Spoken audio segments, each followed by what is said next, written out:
सभी मीडिया के साथियों का आज ऐतिहासिक बजट केंद्र सरकार के द्वारा प्रस्तुत हुआ है और उस बजट भाषण का पूरा कार्यक्रम हम लोगों ने यहाँ सुने हैं। हमारे इस अवसर पर हमारे यशस्वी मुख्यमंत्री आदरणीय विष्णुदेव साय जी हम सबके बीच उपस्थित हैं। आप सभी मीडिया साथियों के साथ अपनी बातें रखते हुए आगे के लिए मैं आमंत्रण करता हूं आदरणीय मुख्यमंत्री जी से। माननीय, आज का दिन बड़ा पावन दिन है। संत रविदास जी की जयंती है। आज माघी पूर्णिमा भी है और राजिम के त्रिवेणी संगम में आज से राजिम कुंभ कल्प का शुभारंभ भी है। तो वैसे सभी पावन दिवस की समस्त छत्तीसगढ़ वासियों को बहुत बहुत बधाई, शुभकामनाएं।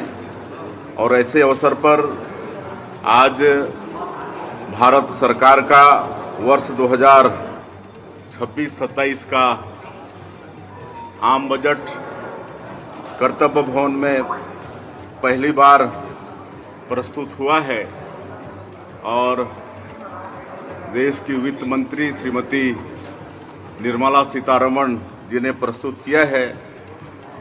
माननीय हमारे देश के यशस्वी प्रधानमंत्री श्री नरेंद्र मोदी जी के मार्गदर्शन पर। और ये बजट विकसित भारत और सुनहरे भारत की दिशा में एक ऐतिहासिक दस्तावेज है। इसके लिए मैं समस्त छत्तीसगढ़ की 3 करोड़ जनता की तरफ से हमारे देश के यशस्वी प्रधानमंत्री श्री नरेंद्र मोदी जी और वित्त मंत्री श्रीमती निर्मला सीतारमण जी को बहुत बहुत बधाई देते हैं, शुभकामना देते हैं। और आज कर्तव्य भवन से प्रस्तुत इस बजट में 3 कर्तव्य के तरफ विशेष फोकस किया गया है, जिसमें पहला है आर्थिक विकास और रोजगार बढ़ाना, दूसरा है जनता की आकांक्षाओं को पूरा करना और तीसरा है सबका साथ सबका विकास सुनिश्चित करना। और इस बजट में वित्त मंत्री जी ने देश के गरीब, किसान, युवा, महिला, मध्यम वर्ग और श्रमिक वर्गों के उत्थान के लिए विशेष उनका फोकस है। और इस बजट से हमारे छत्तीसगढ़ जैसे प्रदेश को बहुत ही लाभ होने वाला है। इस बजट में किसानों के लिए बहुत ध्यान दिया गया है। किसानों की आय कैसे बढ़े, खेती का व्यवसाय कैसे बढ़े, इसके लिए बजट में उपाय किए गए हैं। और एआई के माध्यम से भी खेती कैसे बढ़े, इसलिए एआई पर भी फोकस किया गया है। साथ ही कृषि उत्पादन के साथ साथ पशुपालन, डेयरी उद्योग को भी बढ़ावा देने के लिए इस बजट में विशेष फोकस है। और महात्मा गांधी ग्राम स्वराज की पहल पर ग्रामीणों को स्थानीय उद्योग और हस्तशिल्प में काम करने के अवसर दिलाने के लिए भी इस बजट में प्रावधान है। युवाओं के रोजगार के लिए भी इस बजट में विशेष फोकस किया गया है। स्टार्टअप, एमएसएमई, मैन्युफैक्चरिंग और पर्यटन जैसे क्षेत्र में नए अवसर पैदा होंगे। 10,000 गाइड लोगों को प्रशिक्षित किया जाएगा और इसका सीधा सीधा लाभ हमारे छत्तीसगढ़ जैसे प्रदेश को होगा, जहां पर पर्यटन की अपार संभावनाएं हैं। और विदेश यात्रा और विदेशों में पढ़ाई करना ये भी बहुत सस्ता होगा। इस पर भी इस बजट में फोकस किया गया है। और विशेषकर स्वास्थ्य के प्रति बजट में बहुत ध्यान दिया गया है। बायोफार्मा सेक्टर के लिए 10,000 करोड़ रुपये का प्रावधान किया गया है। और कैंसर, डायबिटीज और अन्य गंभीर बीमारियों की दवाइयों को बहुत सस्ती करने का इस बजट में प्रावधान है। हर जिले के जिला अस्पताल को अपग्रेड किया जाएगा। हर जिले में इमरजेंसी और ट्रामा सेंटर भी खोला जाएगा। इसका भी इस बजट में वर्ष 2026-27 के बजट में प्रावधान किया गया है। विशेषकर आज मानसिक विक्षिप्त लोग बहुत मिलते हैं, जो कि एक चिंता का विषय है। इसके लिए भी केंद्रीय बजट में चिंता किया गया है। आयुर्वेद चिकित्सा को भी बढ़ावा दिया जाएगा, मेडिकल टूरिज्म को बढ़ावा दिया जाएगा और राज्य में 5 रीजनल हब भी स्थापित किए जाएंगे, जिसका प्रावधान बजट में है और इसका लाभ भी हमारे छत्तीसगढ़ प्रदेश को मिलेगा। महिला सशक्तिकरण की दिशा में माननीय प्रधानमंत्री जी का एक जो ड्रीम प्रोजेक्ट है लखपति दीदी बनाना, उस तरफ भी विशेष फोकस इस बजट में किया गया है और हर जिले में लड़कियों के लिए हॉस्टल की व्यवस्था होगी और पढ़ाई करने वाली हमारी बेटियों को, बहनों को हॉस्टल में रहने की सुविधा होगी और उद्योग धंधा पर भी विशेष जोर दिया गया है।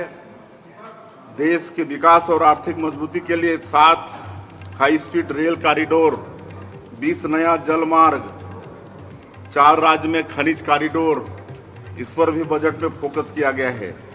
सेमीकंडक्टर चिप्स के लिए 40,000 करोड़ रुपए का प्रावधान किया गया है और इसका लाभ भी हमारे छत्तीसगढ़ जैसे प्रदेश को मिलने वाला है। खेल को देश में बढ़ाने के लिए भी विशेष प्रावधान है और शिक्षा के क्षेत्र में भी कई घोषणा हुई है, तो इससे निश्चित रूप से हमारे देश के युवाओं को इसका लाभ मिलने वाला है। कर सुधार में भी एक अच्छा प्रयास हुआ है। पहले जो आयकरदाता अपनी आय छिपाते थे तो पकड़ा जाने पर उनको सज़ा का प्रावधान था, लेकिन अब सज़ा का प्रावधान को ख़त्म किया गया है। उसके जगह पर उनको अर्थदंड देना पड़ेगा। ये भी एक बहुत बड़ा राहत है और साथ ही जो रोज़मर्रा की चीज़ें हैं जैसे दवाइयाँ, कपड़ा, चमड़े से बना हुआ सामान, जूता, mobile, EV battery, microwave oven, solar उपकरण, बायोगैस, सीएनजी जैसे जो आम चीज़ें हैं, ये भी बहुत सस्ती होंगी, ऐसा बजट में प्रावधान किया गया है। कुल मिलाकर कहें तो ये जो वर्ष 2026-27 का जो बजट है, माननीय प्रधानमंत्री जी का जो मूल मंत्र है, सबका साथ, सबका विकास, सबका विश्वास और सबका प्रयास, इसको फलीभूत करने वाला ये बजट है। निश्चित रूप से इससे देश और छत्तीसगढ़ को बहुत लाभ होने वाला है। मैं फिर से एक बार हमारे देश के यशस्वी प्रधानमंत्री आदरणीय श्री नरेंद्र मोदी जी और वित्त मंत्री श्रीमती निर्मला सीतारमण जी को छत्तीसगढ़ की तरफ से बहुत बहुत बधाई और शुभकामना देते हैं। सर, सीधे टैक्स में कोई कटौती नहीं की गई है। इसका सबसे बड़ा असर यह है कि मार्केट में भी डाउनफॉल देखा गया है, क्योंकि बजट जब पेश होता है तो सबकी निगाहें इस पर रहती कि टैक्स में कितनी छूट मिलेगी। देखिए, जिस तरह से पिछले बजट में अप्रत्याशित टैक्स में छूट दिया गया, किसी को उम्मीद नहीं था कि 12 लाख का एक मुश्त टैक्स में फ्री मिलेगा, तो बहुत बड़ा पिछले बजट में ही राहत मिल गया है। महात्मा गांधी हैंडलूम में स्वरोजगार योजना, तो कहीं ना कहीं ये भीराम जी को जो लेके जो छा तो विधायक मतलब खुश करने के लिए तो नहीं लाए विपक्ष को? जी बिल्कुल नहीं, जीराम जी और इसका कोई संबंध नहीं है। जीराम जी तो जो मनरेगा जो था उसका वो विकल्प है और मनरेगा से कई गुना विकसित भारत जीराम जी है। इसमें 100 दिन के बजाय 150 दिन, 125 दिन, 125 दिन रोजगार मुहैया हो रहा है और इसमें मजदूरी भुगतान सुनिश्चित किया गया है। 1 सप्ताह के अंदर मजदूरी भुगतान होगा और नहीं होगा समय पर तो उसके लिए मतलब अतिरिक्त राशि मजदूर को देना पड़ेगा और इसमें बहुत सारे और विकास के काम लिए जाएंगे, जिससे अधोसंरचना का विकास गांव में होगा और ग्राम सभा ये तय करेगा कि किस काम को पहले लेना है, किस काम को बाद में लेना है। तो मनरेगा से कई महीने में बहुत अच्छा है हमारा विकसित भारत जी राम जी। सर आने वाले दिनों में छत्तीसगढ़ बजट पेश होने वाला है सर, तो किस तरह से चलिए इसमें प्रेस होगा तो ऐसे चलिए बहुत बहुत धन्यवाद। सर एक सवाल आप सर, सबका छत्तीसगढ़ के संदर्भ में एक सवाल है। उस दिन कर लीजिएगा। बहुत बहुत धन्यवाद। चलिए बहुत बहुत धन्यवाद।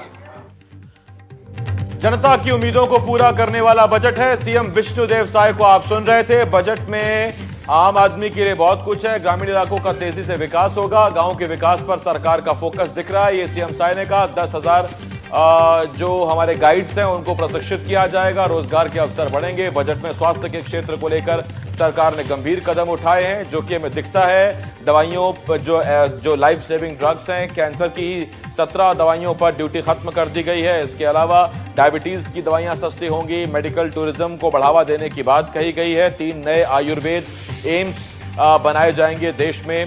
तो ये सारी बातें सीएम विष्णुदेव साय ने करी। और इस वक्त हमारे साथ 2 मेहमान जुड़े हुए हैं। हमारे साथ ओमनाथ शर्मा जी हैं, नितिन जोशी जी भी हमारे साथ जुड़े हुए हैं। उनके पास मैं चल रहा हूं।